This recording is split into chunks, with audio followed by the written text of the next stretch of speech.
biz qilmoqchi bo'lgan tamoq kalla go'shti, qarmish damlik Italiya chupi. Ketidan xorishlar tuvandikidek.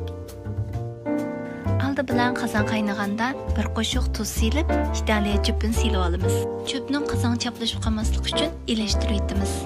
Go'sht ham ko'ktatlarni qalanchiq to'g'raymiz. Kalla go'shtiga bir qo'shiq qarmosh, bir qo'shiq xoyo, bir qo'shiq shunchov, bir qo'shiq kraxmal silib tekshi ilashtirib bo'lgandan keyin 3 qo'shiq suv qo'yib tekshi ilashtirib 20 minut saqlaymiz. Qarmoshga ham tangshaymiz. Qachiga bir qo'shiq xoyo, bir qo'shiq lavchov, bir qo'shiq shunchov, bir qo'shiq kraxmal, 2 qo'shiq qarmosh, 30 ml suv qo'ysaqlar tayyor bo'ldi. Chupni 12 minut pishirib bo'lgandan keyin sovuq suv silib, sarmay yoki suv qo'yib ilashtirib olamiz.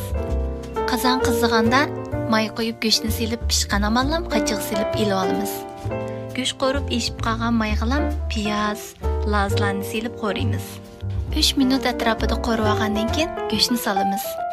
2 qo'rib atgandan keyin chupni solamiz. Hamda tayyorlab qo'ygan qarmush qiyamimizni solamiz. Normal o'tda 3 minut atrofida qo'rib bo'lgandan keyin bizning kalla go'shti, qarmush damlik Italiya chupimizmi tayyor bo'ladi. Hammalarga salomatlik ham xushallik tilayman. Kelarki videoda görüşelim.